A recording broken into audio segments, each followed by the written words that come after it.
Hello, everyone, and welcome back to another sporadic episode of Capitalist. I'm here with my, I feel like very good friend Aaron, because this week I was on your show. I read your book, and now you're here. So, do you want to introduce yourself? Sure. I'm Russell's friend Aaron. We just met this week. It's a delight. We're moving in together now. Um, I live in on a small island in the Pacific, which is what I tell people, which is nice. It's not totally true, but I live on a small island outside of Seattle. So it's in the Okay. Puget Sound. So it's close. But it sounds better when I say it. I'm in the Pacific. And let's see, I'm an author, I'm a speaker, I'm a trainer. I'm a lover. I'm a managing broker of a real estate team, and I've been involved in personal growth and development and transformational work for about 30 plus years. And yeah, I'm just out to contribute and empower people in their agency, Yeah. help people So have some kind of say about the quality of their life. I love it. It's a very capitalist mentality. Okay, so I read your book, and what I really appreciated is how much you hate gratitude journals.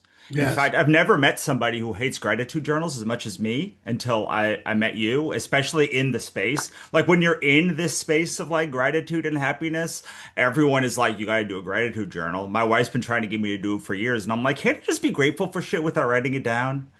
So tell me about tell me about that deep, deep, deep hatred that you Deep-seated have. hatred for it. Yeah, it's good. I always like a dragon to slay, I always like some kind of counterculture banner to fly. Mm. And so the book that Russell's talking about is my latest book called How to Live a Grateful Life in a Fucked Up World.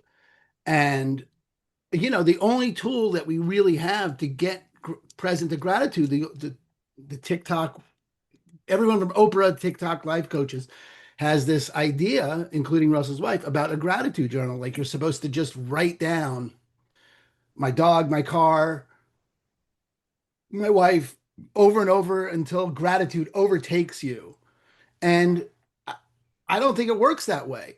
My experience is it doesn't work that way. It's not I don't think it. I'm not theorizing about it. In my experience, lived experience, it's like putting icing on dog shit and pretending it tastes like cake. Yeah, I It mean, just doesn't taste like cake. It's dog shit. yeah. And so I was looking for some way to access gratitude. Is Mm, really how the whole thing started. Was like, mm, how do I access gratitude? Um, as a as an experience. I'm pretty woo woo on a lot of levels, and I'm in that realm between, what people denigratingly, is that the word? sure. With derision call woo woo, but really it's neuroscience because neuroscience is finally catching up with that shit. Right. Yeah, But what I say is like you think it's like take there are two ways to deal with like trauma. One is like you go to like let the whole world in, and one is you put the whole world out, and like stoicism is here and manifestation is here, and they're actually like really next to each other. Even right like next to they're each so other. far around that they just you could they could wave to it, but like Yes, they're actually like the opposite approaches to things that are magnetized to each other. yes, it's good. I like to look at it like, there's one many paths, Mm, one destination. right. We're all just walking each other home. So, um, I was like, all right, how do I get access to gratitude? I want that vibration, I want that feeling, and it led me back to a bunch of things happened.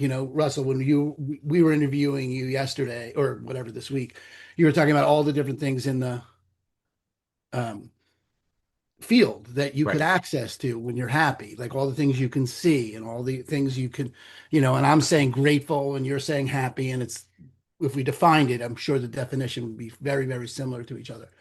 But you can begin to see things. And it led me back to revivify my meditation practice. And I've been meditating. I learned how to meditate with TM when I was in my 20s. So that's 40 years ago. And I was like, oh, well, let me go check this out about focusing my attention on what I'm grateful for, Hmm. which is, I guess, the intention of a gratitude journal. But if you don't do it really intentionally, then you're not doing it. You're like putting icing on dog shit. And if you are doing it intentionally, you don't need to write it down. Right. you can just actually focus your attention. I've come to start calling it agency of attention. Like you have agency over my attention. Mhm. Um, in a world that's increasingly distracting, Right. Well, having agency of it, and intentionally distracting, right? Like let's keep them yeah. busy with bread and circuses. So Well, it's really that's interesting because it's like, okay, I buy a lot of dumb shit. I like to do a lot of fun shit, but like I want the choice to do it. I want it to exist. I'll yes, happily buy it, but like it's the difference between being caught in a chaos field of like all this shit that you feel forced to buy and being yes. able to be separate from it and being like, oh, I want that and that and that and that and that, and I'll have some of that too, please, right? Yes. Absolutely. Having your hands on the knobs and levers, or you're going through the buffet line of Mm, shit and you get to choose what goes on your plate, as opposed to walking through the cafeteria and they slop the next thing on your plate. mm, Those are the right, two different variations of that scenario going through life. And mostly we go through life taking what we've been handed and pretending that right. was the only fucking choice. And it's not the only choice. You just Yeah. haven't learned how to choose.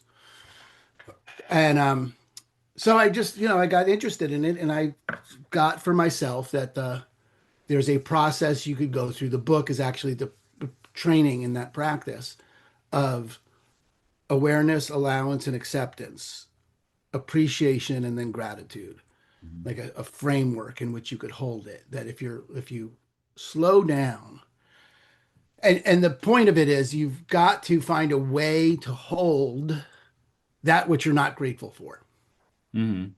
because the ordinary sort of approach to it is I either I will be grateful when this shit works out, when Mhm. all that stuff goes away, which it's never going away, Right. right? And whatever you resist persists, so that you're resisting it is making it worse, Right. right? That's the normal way to handle that. Or I'm just going to pretend it's not there. Mhm. And I'm going to toxic positivity myself into it. And the degree to which Right. shame and guilt and the entire world is sort of weaponized around people that aren't toxically positive is just shocking to me, that there's no room for people to be disappointed or upset or heartbroken Or or just honestly look at a thing, right? Like how I am in coaching calls all the time, and people say, like, I don't know why I keep telling myself that I'm safe and my body doesn't believe me. And I'm like, well, you're not safe though. Like, you're actually going through some shit, and like your body is sick of being gaslit. And there on you top of go. that, when you call yourself safe, your body's like, oh, this is what safe feels like.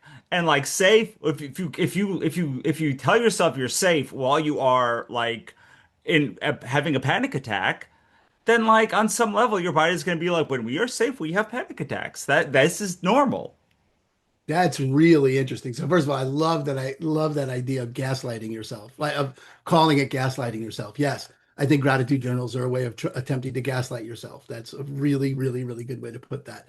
And that's a really interesting take too, that I haven't really explored, is that if the end result of gaslighting yourself for long enough is, God forbid, you actually believe Right. that experience is okay. No, Right. you're be way better off to going, I'm not okay. This is not okay. Right. And I have room to hold not being okay. And the moment you let go of making it wrong that you're not okay, the moment you let go of it shouldn't be this way, the moment you let go of I'm not okay, and that's okay, the moment you can stand it, it's okay to not be okay, then immediately the fucking thing releases. Right. And you're like, okay, I'm not okay. That's not okay. It's impacting me here. And then you can get to, I feel it in my chest. Mm. Feels like this. It's this color. It's this shape in my body. And if you can just let it be, it will let you be. And you Right. then have room to start to see, okay, that's the awareness, allowance, and acceptance. Right.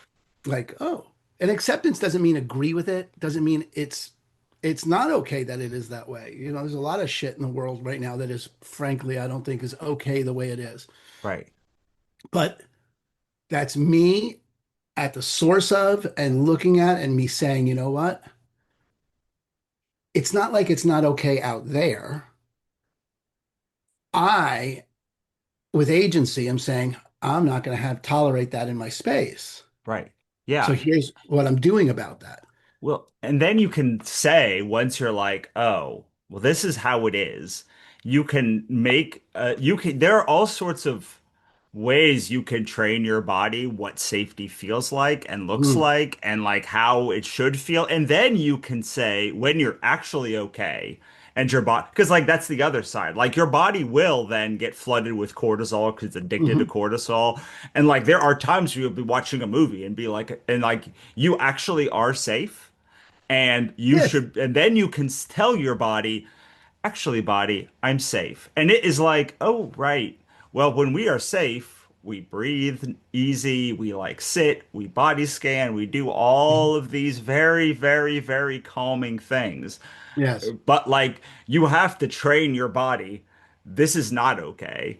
This is Okay. what okay feels like. And then you can say, okay, now, body, you are safe. We can go to the safe state. But if you tell your body you're safe when you are not, it's only going to keep bringing back that space. Totally. That's exactly right. That's exactly right. And you begin to have access to self-regulating. You said this thing just now that I think is worth I, we're going to collywomple this because it's really good. So here I am watching a movie, okay? I am could not be more safe. I'm sitting on my couch or I'm in a movie theater. I paid for it. I have my popcorn. I have my Diet Coke. I'm delighted. Here I am. This is good. Or I'm with my wife. I'm on the couch. This is excellent. So physically, in reality, totally safe. Nothing, literally nothing going on. I have enough leisure time in my life to be able to enjoy some fiction, Hmm. some storytelling, as ancient of a thing as this is. And the way the brain works is the story, if it's a good story and well done, becomes I'm now in it. And my body responds to a story that's in a screen, not even real fucking people. They're not even real. They're fake people. I mean, they're real actors, but they're not even. It's just a Right, fucking story. It's not even really. It didn't really happen to anyone. It was made up. Lord of the Rings, whatever. It's just all Star Wars, whatever. Alien, and and yet my body responds in a way as if it were really happening to me. And that's how easily the body is fooled hmm into determining what's real and what's not real, what's a real threat, what's not a real threat. I watch a movie, my body responds in a way that it's could be that it would right, respond to a real threat, jump scares, shit like that. And we live our lives, in that kind of an illusion, like that kind of anything happens around us and we begin to interact with it like it's real. right. Well, It and not all only, shows up as real. yeah, not only that, but like the words you speak your reality into existence, right? Like I Yes. was on a coaching call this week. And this is indicative of every coaching call. Listen to their story for about 10 minutes, and I'm like, wow, there's a lot of negative words in that thing. There's a lot of like, no's, I can't. People tell me I don't. And like, even if you're telling a story about other people, if you use negative language, your body is like, oh, like this is me because our brain and body only know one experience, and it's our experience. So it's Yes. not even like watching something. It's like I when I talk to even my wife, I'm like, I liked the first two things you said. I don't really like that last thing you said because it was very negative. Like it was like it had like a lot of negative Mhm. tone. And it's not that like a thing can't be unpleasant. It's that things that happen aren't in general, good or bad. They are things that have happened. And that is data that comes into your brain. And also, it is data that passed. And when you use that data to infer a negative outcome from that data, Mm, you, I have no recourse but to say, well, that's interesting. Like, what data do you have to support that? And then they'll be like, I ate this fried chicken the other day. And I was like, great, you're trying to open an ice cream store. You told me a story about fried chicken. Like, mm, you told even a story about you opening a fried chicken stand has almost nothing to do with opening an ice cream store. It has, and even if it has like a lot to do with it, like we are 99% like monkeys. And like that right. 1% turned us from a monkey to a human. And so like things can be real close and be vastly different. But when we speak the words we speak, I don't want this to be true. But like Right. that does not make it not true. And we're not doing ourselves any favors by talking about people, talking Hmm. about instances, talking about even people we things that we don't like that are objectively bad. Like when we speak it, it our brains will find ways to make that our reality. Totally. And I mean, that's a Bruce Lee thing, right? You never talk negatively about yourself, even in joking, because the mind doesn't know, the body Right. doesn't know, and the body keeps score about all that shit. That it just and so then there's this. So okay, good. So that's a we're both completely aligned in that way of thinking, and some people would say that's woo woo, whatever. Knock yourself out, right? Have fun with yourself. Where it becomes sort of problematic and where the work that I'm really committed to would make a difference and I know and all of this is just personal discovery. None of this is like I haven't done social experiments on this. I'm not a sociologist. I'm not a neuroscientist. Just my own rat in a cage that I am. Um, I'll have a negative thought about myself. I'll think, look at myself in the mirror and I'll go, God, I could lose, but I have kept this 20 pounds on. you know, this is the baby weight that I never lost. And my baby is 23 now. So it's like, I'll talk negatively about myself and my body. And then until I really started practicing all this, I then begin to resist that I'm thinking that. And that's where the toxic positivity comes in. It's like, well, I Mm, can't think that because I don't want to create that. I don't want to create any of that. So I'm not going to think that. And that right. shit does not work. You cannot get there from there. Right. You've got to give yourself enough space to like, whoa, okay. I did have that thought. It's not even like I think it, it's I had that thought. And the Right. moment you go from I think that to I had that thought, right there's a little bit of a sliver, a space between you and the thought. It's like, oh, I had that thought. Right. And then it becomes this separate thing, like a thought. Okay, now do I have to empower that thought? No. What Right. else could I think? Okay, I could think this. Or what is there, what's that thought pointing to? Right. Rather than beating myself up for having those negative thoughts, right? Well, Um, it's like make yourself the verb, like make it a verb, not an adjective. Instead of an angry yes, person, you're a person who has anger, and like literally 100%. that very little switch Yes. like does so much. So much because it separates you, you become the observer. You are now being responsible for being that unreliable narrator that we talk about in fiction. You're it. You're like, Right. oh, I don't believe everything I think anymore. Right. And because there's no way you can ever control the first thought you have, Right. but you can always control the second thought. Right. It's that second arrow, the Buddhist second arrow. 100%. That's exactly right. All suffering is in the second arrow, is you begin to believe the stories you tell yourself versus being responsible for it. Oh, I'm a storyteller. Oh, look, I could unravel the story down to I'm fat, I have no willpower, I'm always going to be this way. Why Right. does this happen to me? I'll never be loved. Or fuck you, you should accept me the way I am. Why don't you all the million disempowering Right. spins you could take on it? Or okay, I do have that thought. Okay, what Right. other thoughts am I going to think today? What else am I going to think? There's some uh, school of thought about manifestation or in that world of is really about asking better questions. Right.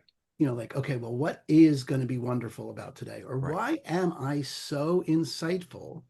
Or Well, what, rather than why does it keep happening to me, right? right. Like you start asking better questions, like, oh, how come no matter what happens, it always does seem to work out for me? Yeah, that's the my wife says everything almost always works out for almost everyone almost all of the time. And my evidence is you are here right now. So like so and I would say to add to that, once you say, "Oh, I am a person who has 20 additional pounds on," I can then come in and say like, "Okay, is this something you want to change?" Exactly right. And oftentimes you're like, actually, I don't care. But if you do say I want to change, then I would say, okay, so like what are the things that you've done? And most of the time when I do this with Mhm, businesses, the mhm. answer is nothing because it's almost always marketing. It's like my books don't sell Right, or my thing doesn't sell, and I'm like, great, what are you doing? And they'll give me like, oh, you post one TikTok a day. That's not a marketing or sales strategy. Like that's nothing. Like the people that are succeeding are posting 10 times a day on TikTok over like months and months and months and months and months and like doing data split testing. So like the answer is like if you want to lose the 20 pounds, you actually have to try to right. lose the 20 pounds. And you aren't, and I'm like, great. This is a great news. My favorite news of all time is like, you're not trying. Like, you're not a Y- failure. You can't be a failure because, like, you're literally doing nothing. Like, you've done nothing to fail at. So, like, we have an infinite spectrum of things to work through. Lots of low-lying fruit. Right. There's so many things you can do to like how much fruit do you eat in a day? How many times do you eat French fries? Like how many empty calories? Like Don't come for how my much French fries. water do you drink? Whatever that thing Right. is, and it's like but like you be like it is actually if you aren't doing anything, it's pretty easy to lose 10 pounds because like there's 10 pounds of water weight that you Yeah. have. So like if you're like at the gym every day and doing all of the things and like you're optimizing all the stuff and you're Mhm. doing the routines and you're macroing and all this stuff, that's when you look and you're like, have you tried Ozempic?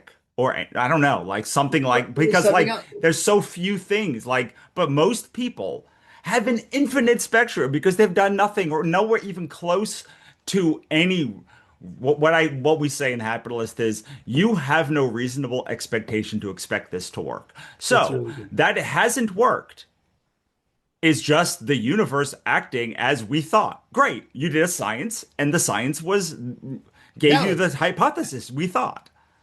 The other questions in there are that are worth asking that I ask, people is one is, okay, I got it, you haven't done anything, or I got what you have done. All right. Are you willing to do what it takes? Right. Because if you're not willing to do what it takes, then go ahead and get right with the way it is. Right. And it's completely fine to not be willing to. You could want it and not be willing to do anything about it. Right. But that again is agency. I am unwilling Right. to stop eating French fries. I just am. It just doesn't matter what happens. And good, then Right. you get to then say, like you do, great. Then you have no reasonable expectation that you're going to get that. Right. So let's work on you being right with your weight Right. because you're, regardless, there's one way to do percentages. Sorry, that's the new thing in the news. I don't know when this is coming out, but the stupid anyway. But 1 + 1 = 2. That's how that works. Right. Yeah. And there are plenty of ways to adjust your mind and to see what you want to see to become the person that you want to become, and Right. so that you can act in that way. But if you're unwilling to, like I do this all the time in my business with real estate agents, as I train real estate agents, it's like, okay, are you willing to put in, this is so dumb, this is going to sound so dumb coming out of my mouth, but are you willing to put in 40 hours a week? Right. Because real people get into real estate and they have this fucking weird ass expectation that they can work whatever. It's flexible hours, and we always joke, yeah, it's whatever 70 hours a week you want to put in. You're Right. a startup. You're going to be Right. cried. That's the way. Anything you need that kind of momentum to get it off the ground. 10 in and one out. You're Right. going to take 10 actions. You're going to get one result for until you don't. Right. And then, but we can't coach your swing unless you swing the club. Right. You Yeah. got it. I always, so one of the things that is big for me when I do coaching is like I'm the number one enabler. I will enable you to do any dumb idea that you want to do, but you have to we have to look at it, really look at it, and you have to understand that when you fail doing that, that is the likely outcome. I'm not saying you will fail doing this thing, but like if you want to do some really random Mhm. marketing tactic or like something that there's no data for or go on off in your own way and not do the thing that I say. That's fine. Like I am super supportive of that thing. But when you come back to me and you say it's a failure, I'm going to say great because Now, that is the universe working as expected. The problem is that we weight that failure. And like all of these people, all of those real estate agents are saying, I'm going to work 10 hours a week and get the expectations that it will succeed. If working 10 hours a week, the likelihood was they would fail. Either they would do it and be like, well, I don't know, I'll figure out how to maximize the 10 hours a week better, or they would leave, yeah, or they would say, all right, I guess I got to work 40 hours a week. I don't right. know what those things are, but like we are constantly hurting ourselves mentally, emotionally, sometimes physically, trying to do these things that have no earthly, like rational reason to work. To expect to work. Yeah, Right, but what we tell people is um that I agree. So we say, look, that idea that you have, whatever it is, whatever crazy idea it is, good. Let's consider for a moment that the world really doesn't have, there's not a right way to do it. Okay. I'm with you. There's not a right way to do things. I really am with you that there's not a right way to do things. I don't think there's a right way to do things. Authentically, I don't think there's a right way to do things. But I do think there is a way that has worked in the past. right, We call those best practices because in the past, they've worked. Are they right, going to work this time? I don't know. right, But they have worked in the past. We don't know anything about the future, but we right. do know that in the past, you dialing this number of people and having this script and doing this conversation has worked. It's produced the result. Okay. Now you want to do something else. Good. So you can do something else. But if it doesn't work, like you were saying, you have no expectation because you're blue ocean, just trying Right. something. Okay. You can always come back and do the best practice. Or what you can do, and I think this will save you some time, but let's see, is master the best practice. And then from having mastered the best practices, Right. oh, I can see something new from this space that might, oh, now you've got some foundation upon Right. which to say. So the choice is yours. I don't think there's a right way to do it. I think the best practices are a way it's worked in the past.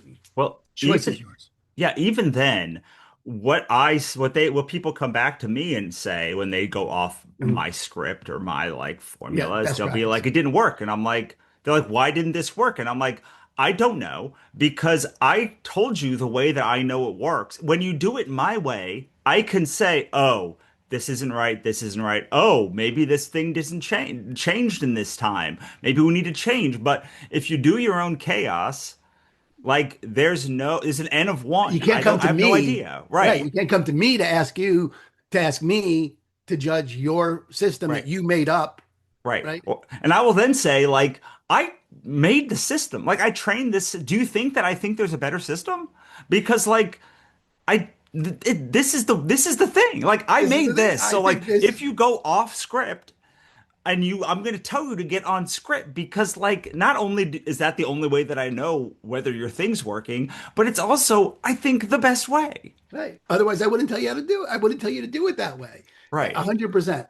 That's exactly, and I, when I train people to meditate, which is really where I have most of my energy these days, is it's really, really, really important. And this is why I don't think you can learn to meditate from the apps because it's so important to get. There is really, honestly, no right way to meditate. Right. There's no good way, right way. In fact, meditating really is giving up the demand that it be judged right or wrong, good or bad. Right. So there can't be a right way to do it because as soon as there's a right way to do it, it's now you're now judging it. So the Right. idea is to let go of the judgment of it, which is impossible because people really do like there being a right way. As much as they rail against it and they pretend they Right. don't, they want to do it their own way, they'd rather fail. It's safer somehow, right? I think we were talking about this Right. on my show, right? Like it feels it's less uncertain. People can't be with the uncertainty, the vast uncertainty of the reality called it is uncertain. Right. The future is literally uncertain, and that is the source of suffering for human beings, according to the Buddha, anyway. That we get attached to certain things and then want those things to persist, but Right. nothing persists. Right. Yeah. Yeah. So Yeah. it's the ability to be with the but just be so this is where that thing about no right way to do it comes in for me is yes, it's completely uncertain. So I am very clear there is no right way to do it. Mhm. And this has worked in the past. Right. Yeah. And that's I hear you saying that completely is like, look, I'm not telling you this is the right way. I'm telling you this is the way I know. Right. And then this is the way that I've had success. And if you want my success, you should do it my way or find somebody else to do it. Or sometimes, so like recently, I've had a big epiphany on sales. And I think I've been trading sales the whole wrong way my whole career. Oh, I want to hear this. And so I'm like, I will change the thing. So my the I heard somebody tell me so I work with a lot of tech companies. And well, depending on not a lot for Steve Jobs, but a lot for someone Okay. who like teaches For you, happiness you to like creative entrepreneurs. It's like it's like quite a few. And good. I'll have a lot of tech entrepreneur friends. And I've seen a lot of their back ends, and most of them make less than I do. But they've been like they've raised funds like $10 million, and I'm like, how? I don't have a $10 million company. How do you have a $10 million? Like, no one would come to Yeah. my company and be like, sure, I'll invest $10 million in this, even though, like, pretty clearly, like, I make more money over the same time horizon as, like, you do or more. And they said, your problem, or the problem is that you think that the money that we make has anything to do with how much money we raise. And all venture capital is selling a story of the future and and putting yourself as the inevitable and only choice to reach that future.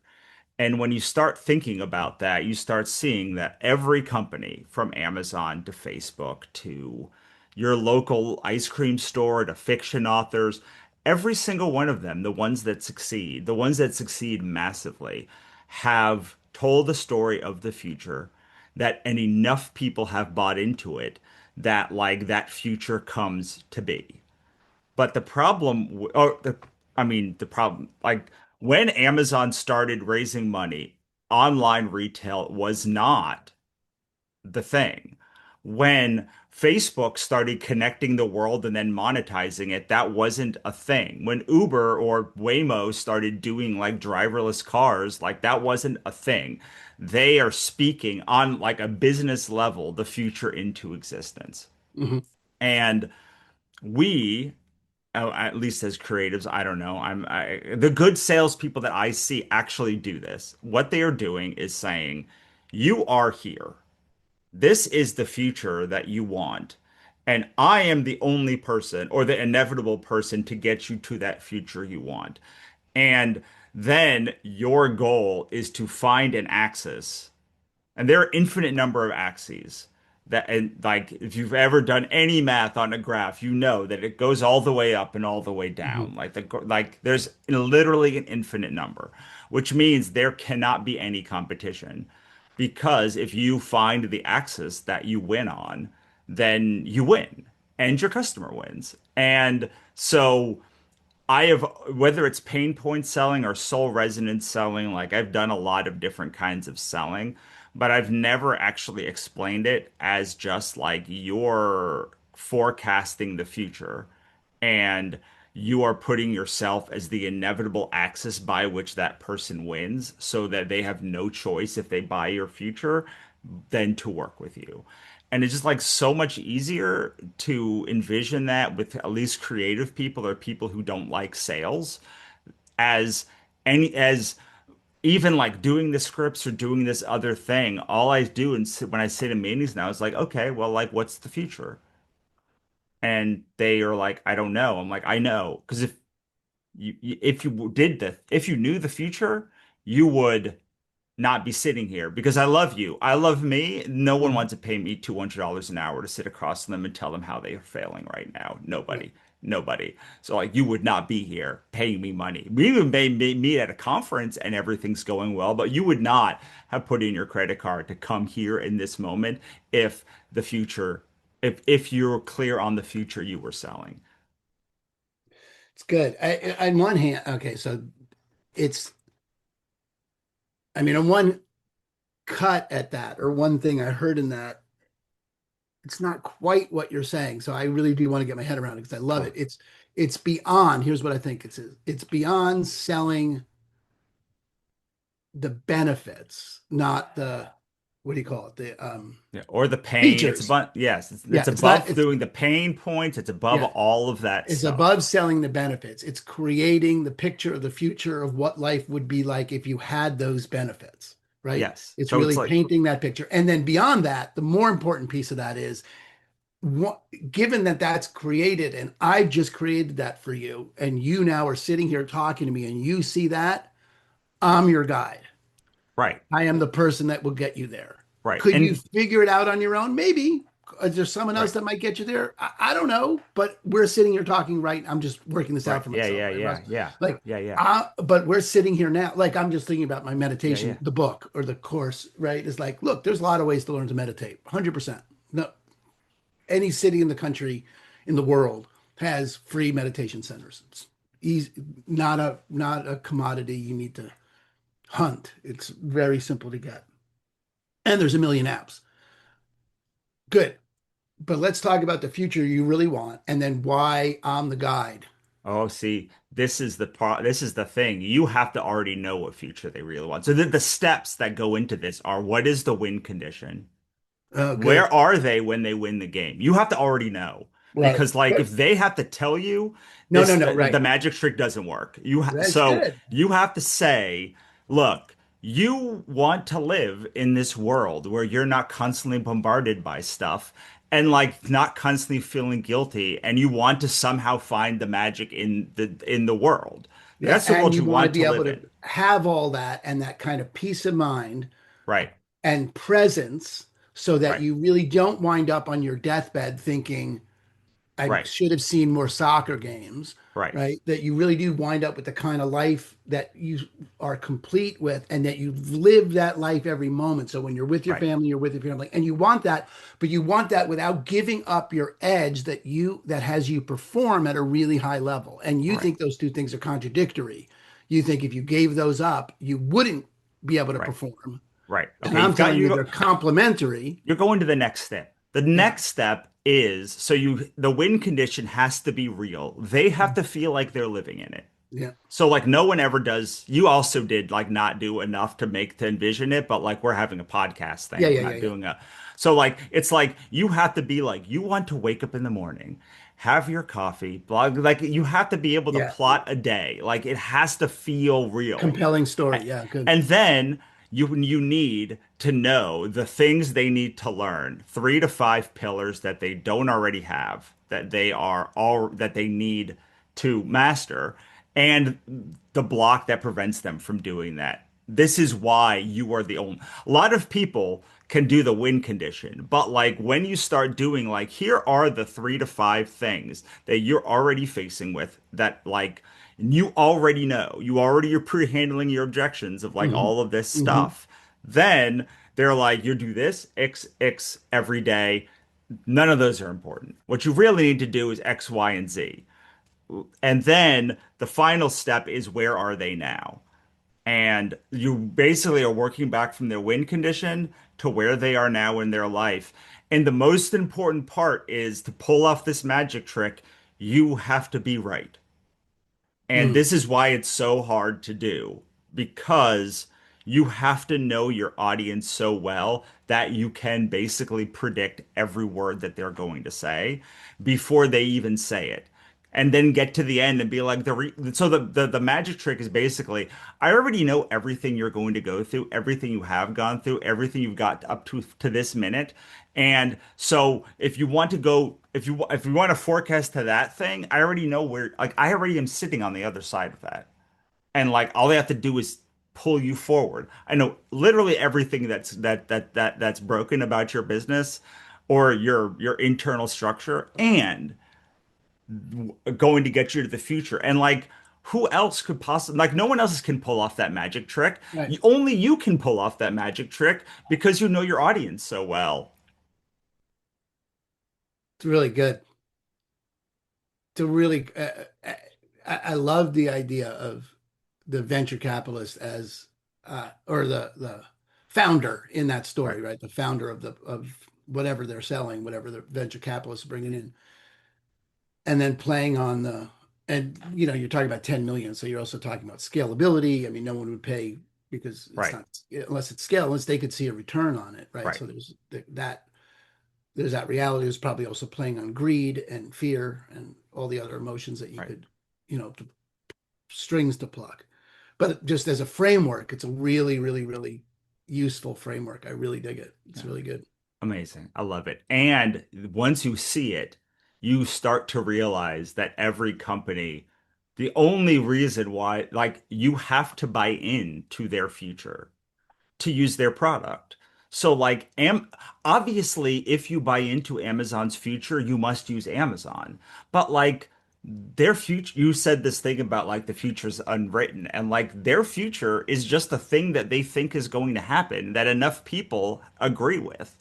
But like you could just opt out of that future. You can opt out of Facebook's future. You can opt out of any future you don't think is the right one and create your own.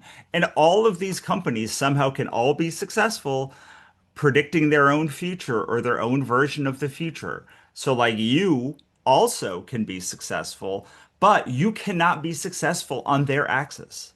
You cannot be successful on Right. Facebook's axis. Like you are never going to win Facebook's game because Facebook already won that game. They're winning that game and they are very committed to continuing to win that game. Right. But like you can play any game you want and just predict that future of where your win condition is and all of the things that are working on. And you can also opt out of every future you don't think is true or you don't want to like You don't want or part you of. don't want to like because 2000 years ago there were still businesses. Right. Like, so a business has to be able to exist on stone tablets. It has to be able to. It has to be able to exist in a 150 person town because that's what most people know. So, like, if that is true, then, like, fuck does Amazon know about how to run your business? They only know how to run Amazon's business. It's really good. It's a really smart way to look at it. Well, I like it. it's I think kind of it's a, just like saying a lot of the things that you said back in yeah, I mean, but capitalist, but look, it's all just right, different, frameworks and different angles at it. And, you look through your glasses literally and you see things the way you see them because you're wearing orange colored glasses. I'm not, so I don't see things the way you see them. right, But it doesn't mean the way you see it is right and mine's wrong. It just, but that's right, what you're saying is like, look, you, anyone listening, potentially have a vision for a future that you would like to see. Good. Then right, learn how to sell that vision, right. Yeah, I was, learn how to create that vision. And if you do that well and other people want to buy into it, well, there you go. You now right. have, you know, Well, sales is ultimate freedom and marketing is ultimate freedom. It just so happens that it's being used by the worst humans in the world to sell you the worst things in the world. And that's what you see. But once you can sell a thing and you can market that thing, you have a business. You have ultimate freedom. You never have to work a job again. And there's no reason why you can't use sales to sell your thing. Mhm. You just don't want to sell it that way, and I don't want you to sell it that way because Right. like that way is horrible. That way is like literally bad people. doing anything they can to trick you into doing emotional triggers or whatever you're thinking to buy. But you can like use that to just like be good vibes too. Like you can use emotional triggers as a way to impact people's story without having to force them to do a thing. You know, you can, and I love I love your book. To go back to it as we're wrapping up here, or Mhm. as I we're like working towards wrapping Yeah, up, because you said all of these things just in like less datey words. It was like you can opt out of just like whatever, and you by just it was three things. I'm trying to love you to talk about. It was sure. breathe, body scan, and Mhm. smile. Yeah, And I breathe, sit, loved and it. smile. I love that. I love that so much because it's so simple. It's like someone was saying, noticing shit. Just like notice shit real good. And if you notice shit real good, you start noticing shit even better and you somehow are grateful for it. That that's all there is. I mean, so breathe, sit, smile are the fundamental, breath awareness, body scan, and meditations are sort of the fundamental Vipassana mindfulness meditations that you could go learn anywhere in the world. Okay. I am Mm, not the only guide for that. In fact, 2,500 years of guides for those meditations exist. And there are plenty of places to find those. So I'm not that's not my value add. But my value add in this case is I'm not some fucking guru on a goddamn mountaintop or some soft-spoken, let's chill. That's not my voice. So if you needed you know, a straighter edge kind of voice about it, that this may be of interest. But that thing about breathing, sitting, and smiling is if you can train yourself to do that in the midst of anything that's happening, you can come back to a place where you are centered, grounded, and the opportunity to appreciate whatever, even if the only thing you appreciate in the midst of chaos, if you can breathe and sit and smile, what will arise in that is the opportunity to appreciate something, even if it's mm. only your own willingness to shut the fuck up for a minute in the midst of the chaos and not add to the chaos. Yeah. Even if you just appreciate your own personal strength, even if you just, and moment of appreciation will feed another moment of appreciation, will feed another one and another one. You will notice, oh, I have Yes. dry socks. Yes. Oh, Not only am I strong enough to be quiet, but look, my socks are dry. I hate wet yes. socks. You Did you you hate wet told the socks? story about coffee, and that's where I was going to ask you to Oh talk yeah, about that. You drink a cup of coffee, yeah, be grateful for the coffee, you have to be grateful for the connection. Can you go into that? yeah. So there's an infinite web of interdependence that all human beings are in the midst of.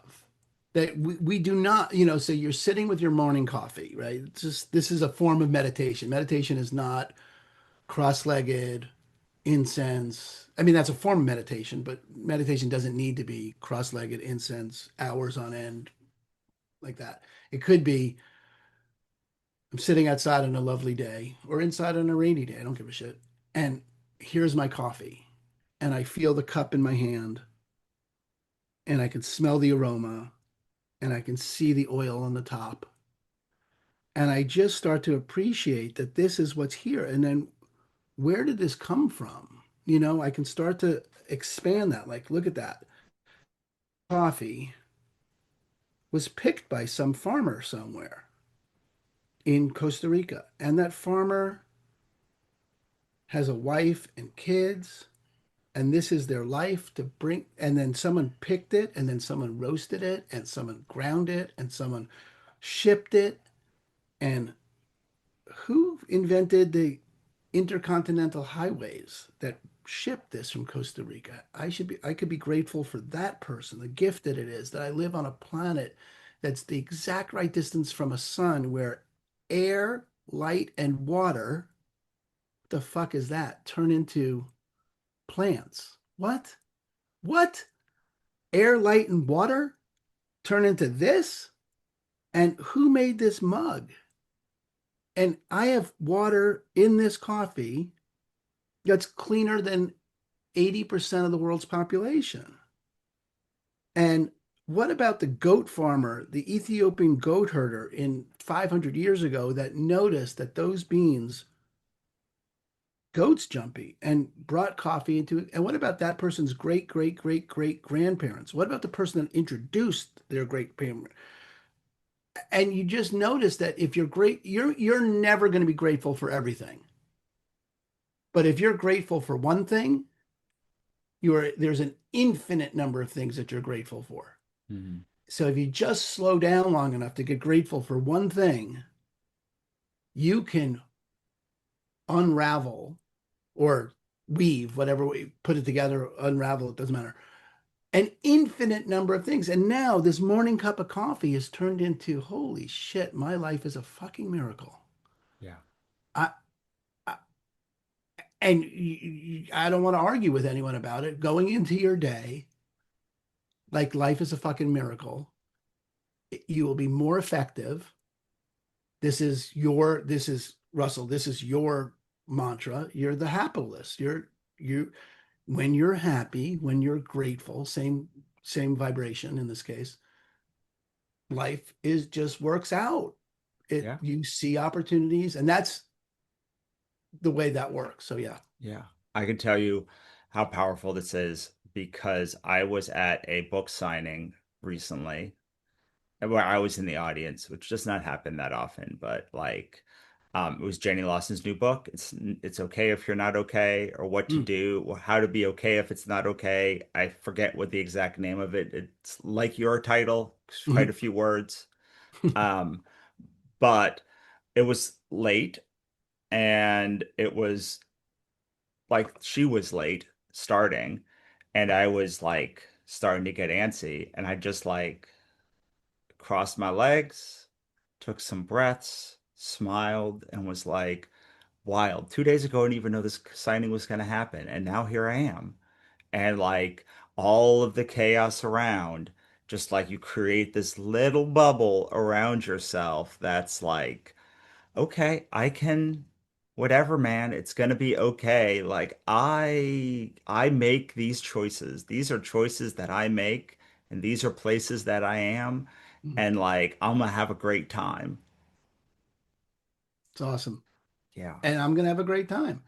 And which inherently means you have some place to hold all Hmm. the shit that's not giving you, they're late. I have someplace to be. What the fuck? These chairs are uncomfortable. That person's perfume is too much. Whatever. All the things that come up that would annoy at me about a crowd, I don't have to give my inner. I'm not pretending they don't exist. I'm not pretending to be happy about that. But I am also just putting my attention, because I have agency of my attention. I'm less resting my attention over. I'm not ignoring that. I'm just not feeding it. Right.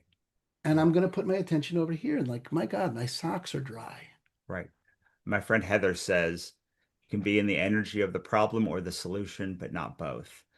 And my personal thing when I'm having a bad day or have going through a bad experience or that I would code as unpleasant at least is like, actually, I'm enjoying myself. And your brain, we think our brain's real smart, but it's also real dumb. It's as smart as it is dumb. And like if you tell yourself you like something, Mm, guess what happens? you fucking You like it. like What else is something. there? You just What like something suddenly. You're not genetically predisposed. I mean, sweet things you are genetically predisposed to, like most people. But some people cilantro tastes like soap Yeah, genetically. But for the most part, you have you like that or don't like that is completely up to you. right. So yeah, Yes. Yeah. yeah, it's good. Awesome. Where can we find you, Aaron? AaronHendon.com and is the easiest place to get me. It's sort of easy way to remember it. And uh, I am on Substack, so people can connect with. Although they can get to my Substack from my website. So, Sure. and my when my book launches, it'll be on my website. So, AaronHendon.com is Yeah. the best way to find me. And what is the name of the book? How to live a grateful life in a fucked up world. I love it, A man. I nine usually week. like people curse so much on my show, but I was letting you go because Okay, good. you were like in, I knew what I was getting into because I had Okay, just fine. done like five things, but like, thank you so much for being Yeah, here. Thank you for listening. If you haven't heard it today, I love you. yeah, Goodbye. great. Mhm. Mhm.